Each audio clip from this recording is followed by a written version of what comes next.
Olha, quando eu era moleque, na verdade, assim, quando eu escrevi o livro Mar é Minha Terra, né, que é um livro quase uma catarse assim, da minha vida, um livro de histórias, eu comecei a escrever uma parte do livro sobre a minha infância.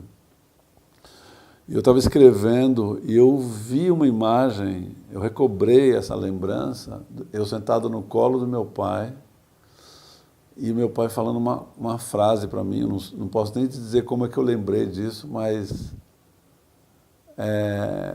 com certeza eu não entendi o que ele falou, mas eu não esqueci a frase. E eu fui entender a frase muitos anos depois. Meu pai disse para mim que um bom velejador percebe que o vento vai mudar antes dos outros. Assim, de moleque, já gostar de acampar, de viajar sozinho. E ia para Campo de Jordão sozinho, com 13, 14 anos. Já pegava minha bicicleta, sumia em São Paulo, assim, para descobrir o que tinha no outro bairro, no outro. Tive aquele sonho, né, acho que muito moleque teve, né, de pegar um navio trabalhando e ir para a Europa. Acho que nossa geração. Hoje em dia não, né, mas era um jeito de ir embora, né, descobrir o mundo, assim. Sempre tive uma curiosidade. Eu tive dificuldade de escolher uma carreira, porque eu lembro quando eu fui fazer FUVEST, né, vestibular, eu me lembro que eu peguei aquela lista de profissões, assim, tinham 63 profissões. Eu olhava de cima para baixo, de baixo para cima, não via nada que eu quisesse.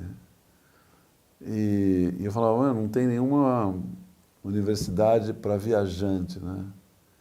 Você faz ideia se o Silvio começou com o Martin? Para a gente ter confirmação 100% de que está tudo certo com o Martin, com essa nova programação? Igor, eu estava fiquei pensando essa noite no cronograma, hoje de manhã eu olhei, eu acho que a gente pode mexer um pouquinho mais nesse cronograma, viu? É incrível, você trabalha, às vezes, 3 anos como eu estou trabalhando nessa viagem, e quando faltam menos de 30 dias para você viajar, você descobre coisas que você não pensou ainda. Como sempre, né? Antes do barco ser colocado na água, a gente tem mais perguntas que respostas, né? Aqui tá, a gente sai de Port Townsend, desse carro, né? Passa pela Colômbia Britânica. Temos 2 opções. Ou a gente vem para Prudhoe Bay, que é essa base de petróleo, e o rio. Se der tudo errado aqui no Alasca, né? Aqui está o Alasca. E então, para a gente colocar o barco na praia, vamos dizer assim, a gente precisa entrar na empresa. E os caras não deram a permissão até hoje. Ainda estamos tentando. Eu acabei me reeducando para entender que a vida, essencialmente, acontece onde a gente pensa que tem controle, mas não tem. Não sei como é que vão ser os próximos 3 meses no mar. Onde será que eu vou dormir, além do barco, se acontecer alguma coisa, quem que eu vou conhecer, qual é o lar que eu vou entrar, qual a paisagem que eu vou ver, ou o que eu vou sentir, né? Porque se a gente pensar assim, eu pessoalmente, rotina é uma coisa assim, é massacrante, né? Você imaginar que o resto da sua vida você vai fazer sempre aquelas mesmas coisas, né? Isso para mim é a morte. Então eu prefiro o incerto, o imponderável, do que o certo. Só para um exemplo, a primeira viagem Miami-Ilhabela, que durou 289 dias, né, foi uma viagem longa. Inicialmente eu ficava um pouco assim, incomodado das coisas não darem certo como a gente havia planejado, ficava contrariado, o barco quebrava muito, e a gente ia parar em lugares que nunca nós imaginávamos que existissem. E depois, com o andar da carruagem, eu fui percebendo que a parte legal da viagem era exatamente essas quebras que aconteciam, as quebras na viagem, as quebras do barco, porque elas nos levavam para lugares surpreendentes, para conhecer pessoas realmente muito especiais. Uma coisa interessante, já me perguntaram isso, né? Se eu já havia ido alguma vez para um lugar que eu iria viajar e eu conhecer antes. Eu nunca quis isso. Porque eu achava que ia quebrar a magia total. Eu acho que aquele primeiro impacto de você olhar uma coisa que você nunca viu é muito legal. Imagina você vai lá 10 vezes estudar o caminho para você fazer de barco. Acabou a magia, né? Isso é a mesma coisa que sair daqui e ir até o jornaleiro. Caminho que você faz todo dia. Eu olho para trás assim e vejo como eu era, sei lá, 40 anos atrás, quando eu comecei a velejar. E como eu sou. A quantidade de coisas que eu aprendi. E o quanto isso me propiciou a enxergar mais longe, enxergar melhor, enxergar de uma maneira mais isenta, mais honesto. E quando você viaja, você se desconecta disso aqui.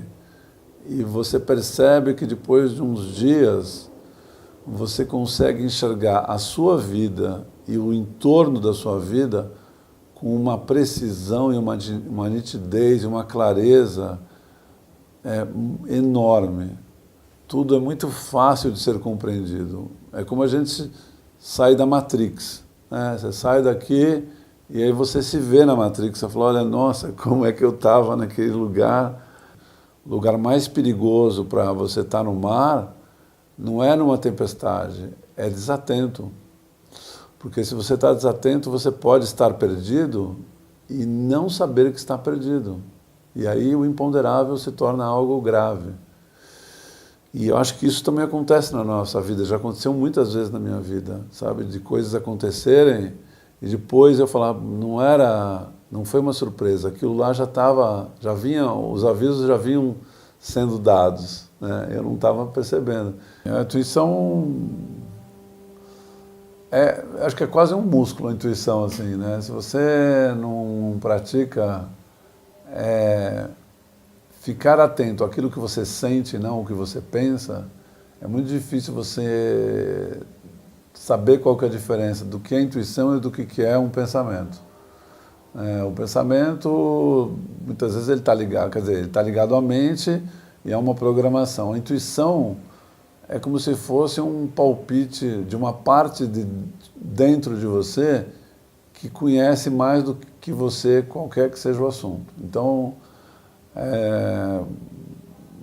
normalmente quem veleja é intuitivo, porque o mar é um ambiente de silêncio, um ambiente de reflexão, um ambiente que você fica muito prestando atenção em você. E muitas vezes você toma decisões sem ter tantos elementos para você tomar aquela decisão, mas a tua intuição diz para você andar naquele caminho. O mar e o vento, a natureza, eles se impõem com regras simples, claras e duras. Você aprende a ser responsável e se autorresponsabilizar. E isso é fundamental, completamente, isso muda o jogo. Nada que é desimportante é despercebido. E aqui é um lugar que tudo que é importante é despercebido. Então, quando você volta para cá, você fala, gente, lá era tão fácil de perceber, e aqui é tão difícil de todo mundo enxergar, que o que é importante não pode ser esquecido, né? Eu, pessoalmente, moro no boutique, estando nos Estados Unidos, a gente nunca teve nenhum tipo de controle. Isso aqui mudou a vida da gente, né, esse WhatsApp. Essa ideia de atração que você diz, entre Tuque e Malavik, você sabe que eu confio que a gente vai ter atração sem procurar ela, viu? No caso, vamos dizer, o Igor e eu, que somos dois, eu tenho 100% do tempo não a preocupação, mas a atenção de olhar para o meu companheiro para cuidar dele, saber o que ele precisa. E ele igual. Então, seria exatamente como eu dar o alimento para ele e ele dá para mim. Eu cuido dele, ele cuida de mim. Então, dessa forma, a gente encontra um ambiente extremamente estável emocionalmente, muito amistoso, amoroso e de muita cumplicidade. Não é olhar para o outro entendendo que o outro tem menos ou que ele é frágil. É simplesmente olhar para o outro para buscar, talvez, ajudar ou colaborar o outro a enxergar as suas próprias qualidades. Para muita gente é uma coisa até incongruente, né? Como é que você pode trabalhar à noite para largar e viver no mar? Eu até brinco, né? Eu falo que o marinheiro, quando não está no mar, está no bar. Mas eu nunca bebi também, não era uma coisa assim, foi um momento da vida profissional que foi favorável para a gente entrar nesse segmento. Teve muito aprendizado que também me ajudou nas viagens, na parte de organização, lidar com pessoas, logística, imponderável. E principalmente quando você trabalha à noite com casas noturnas, assim, as pessoas bebem e você lida com uma face humana assim bastante sombria, né, obscura, né? E isso me ajudou muito a aceitar as pessoas como elas são.